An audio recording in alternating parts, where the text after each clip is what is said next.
एक बार की बात है, एक बहुत महान राजा था जिसके पास वो सब कुछ था जो एक आदमी चाहता है। उसके पास बहुत बड़े बड़े किंगडम थे, बहुत सारा पैसा था और उसके सारे लोग उसकी इज्जत करते थे।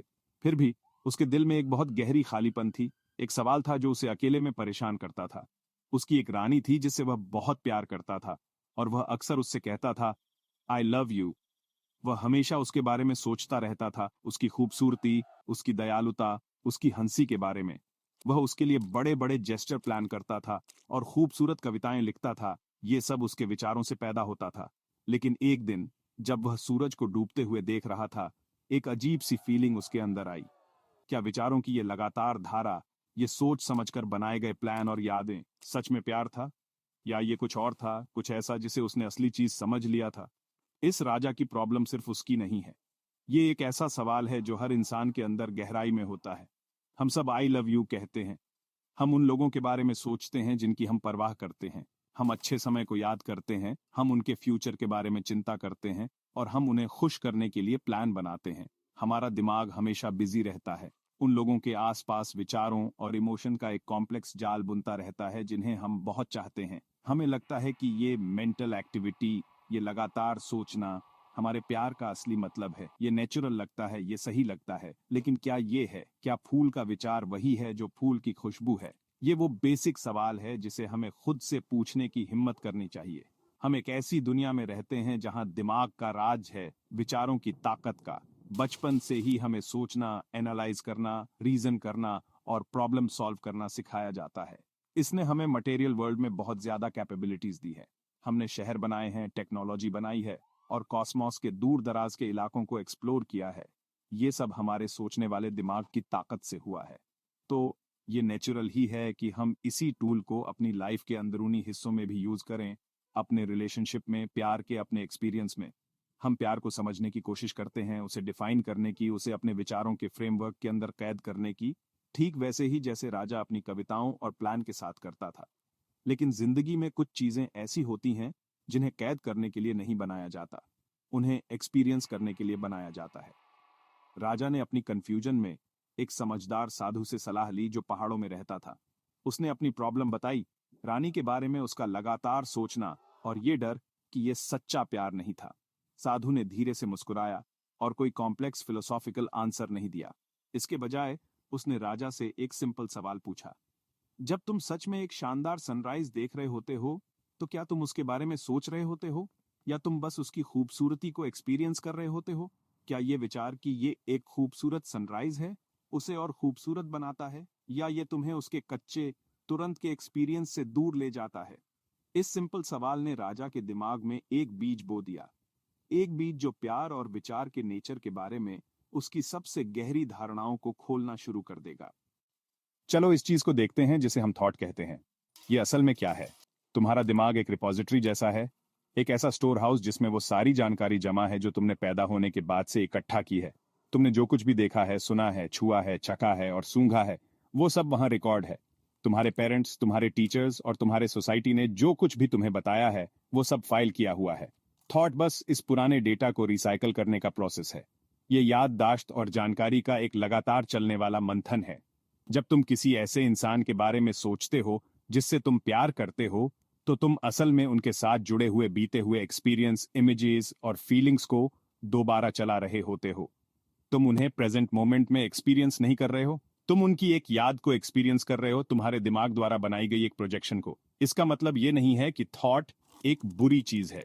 ये एक शानदार और पावरफुल टूल है जो सर्वाइवल और दुनिया में नेविगेट करने के लिए बहुत जरूरी है।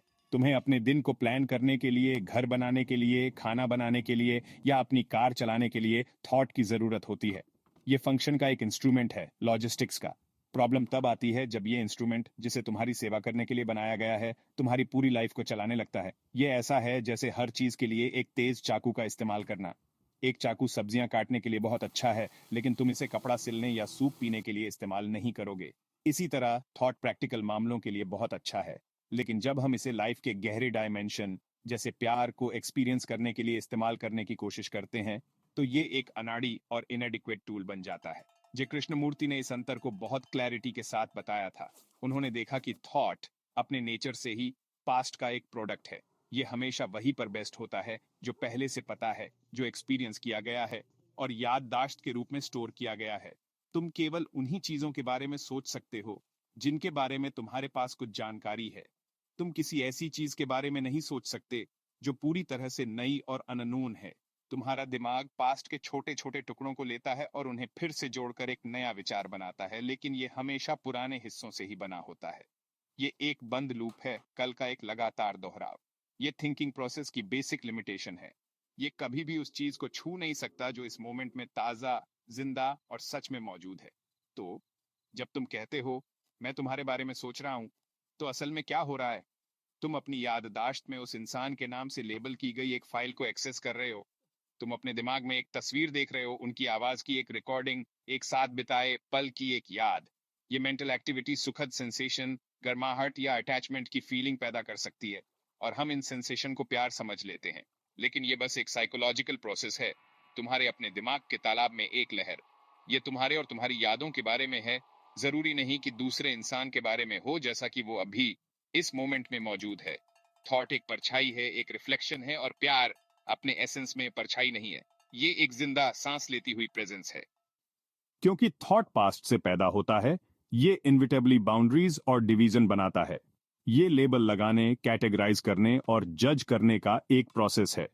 जब तुम किसी इंसान के बारे में सोचते हो, तो तुम उन्हें एक पूरे इंसान के रूप में नहीं देख रहे होते। तुम उन्हें अपने साथ उनके पिछले एक्सपीरियंस के फिल्टर से देख रहे होते हो। तुम सोचते हो वह दयालु है, वह जिद्दी है, उसने मुझे खुश किया, उसने मुझे चोट पहुंचाई। इनमें से हर थॉट एक लेबल है, एक बॉक्स है जिसमें तुम उन्हें रखते हो। ये बॉक्स तुम्हारी यादों, तुम्हारे विचारों और तुम्हारे जजमेंट से बना होता है। तुम अब अपने सामने खड़े जिंदा इंसान से रिलेट नहीं कर रहे होते, बल्कि उस इमेज से कर रहे होते हो जो तुमने अपने दिमाग में बनाई है। यह कैद का एक सूक्ष्म लेकिन गहरा रूप है, तुम्हारे लिए भी और उनके लिए भी।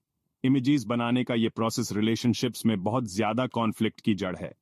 जब किसी इंसान की तुम्हारी इमेज उनके असल बिहेवियर से टकराती है, तो तुम्हें डिसअपॉइंटमेंट, विश्वासघात या गुस्सा महसूस होता है।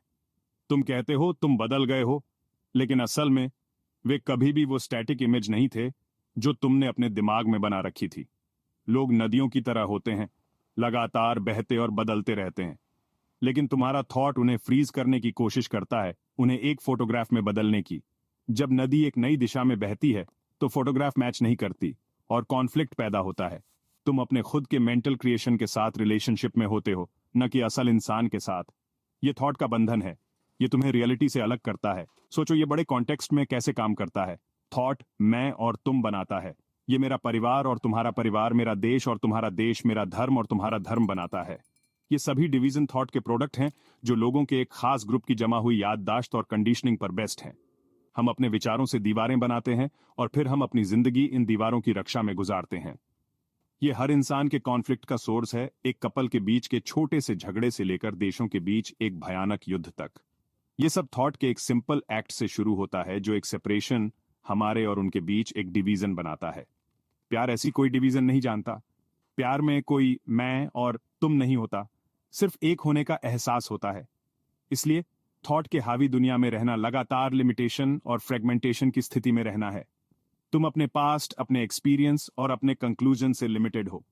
तुम कुछ भी नया नहीं देख सकते, क्योंकि तुम हमेशा पुराने के लेंस से देख रहे होते हो। ये आजादी नहीं है, ये एक साइकोलॉजिकल जेल है जिसकी दीवारें तुम्हारे अपने विचारों और विश्वासों से बनी हैं। कृष्णमूर्ति ने हमें इस जेल को देखने के लिए कहा था कि ये क्या है।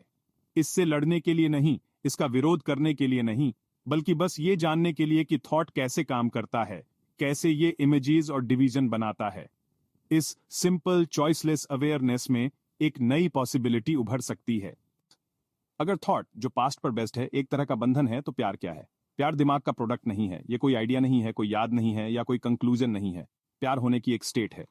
ये एक ऐसी एनर्जी है जो सिर्फ प्रेजेंट मोमेंट में अभी होती है। ये किसी दूसरे इंसान को देखने का एक्सपीरियंस है, या सच कहूं तो पूरे अस्तित्व को अपने अतीत के पर्दे के बिना।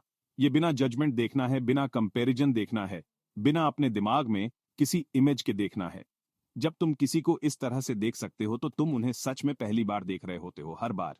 ये आजादी की एक गहरी स्टेट है। ये आजादी इसलिए आती है क्योंकि प्यार पजेसिव नहीं होता। थॉट हमेशा पकड़े रहने की, पजेस करने की, किसी चीज को मेरा कहने की कोशिश करता है। तुम कहते हो मेरी पत्नी, मेरा बच्चा, मेरा दोस्त।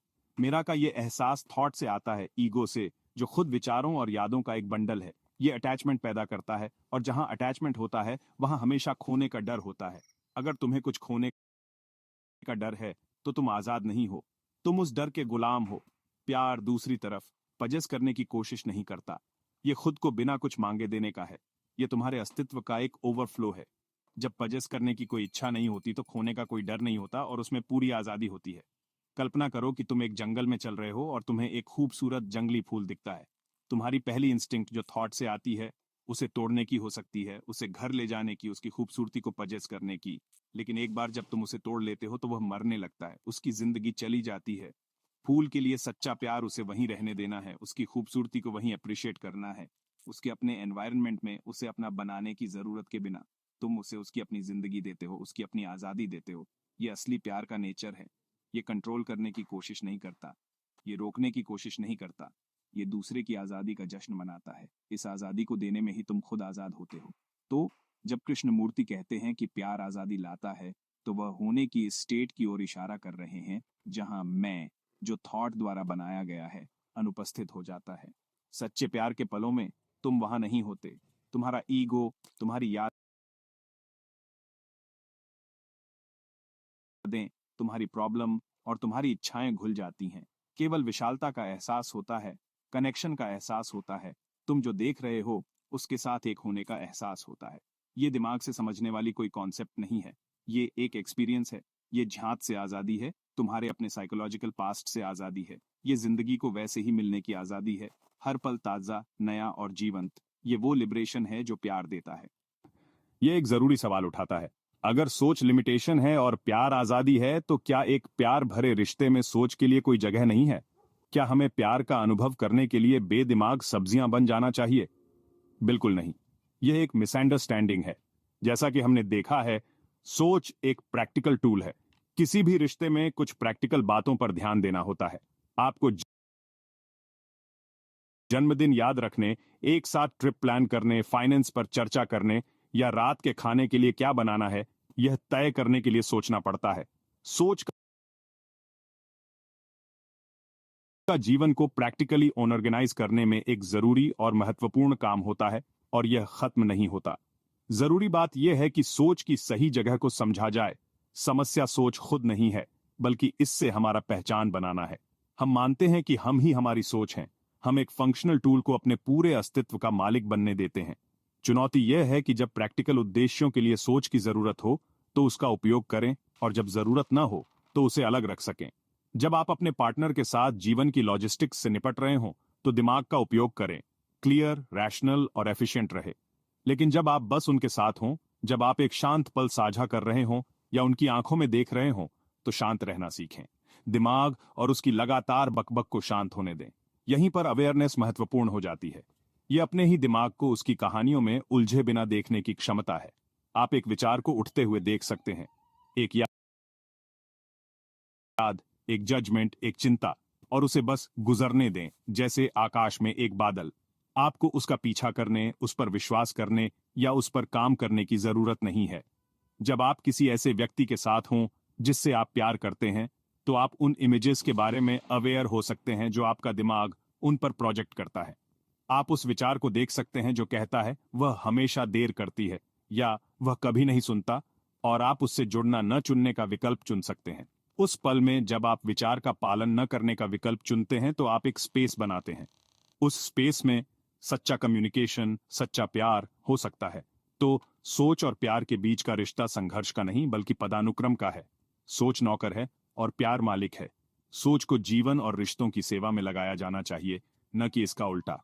जब आपको छुट्टी के लिए फ्लाइट बुक करनी हो तो आप अपने दिमाग का उपयोग करते हैं, लेकिन जब आप उस छुट्टी पर हों, अपने प्रियजन के साथ समुद्र तट पर चल रहे हों, तो आपको दिमाग को छोड़ देना चाहिए और बस सूरज, रेत और दूसरे की उपस्थिति का अनुभव करना चाहिए।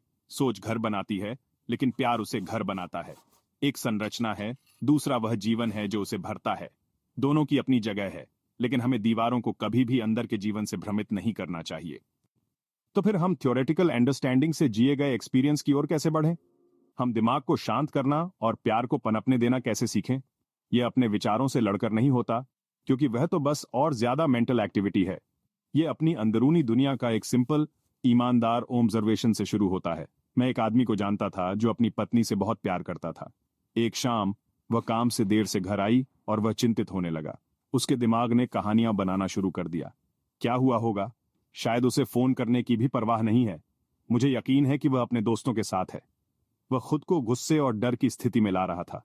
अचानक उसे एक सिंपल टीचिंग याद आई। बस देखो। वह टहलना बंद करके बैठ गया।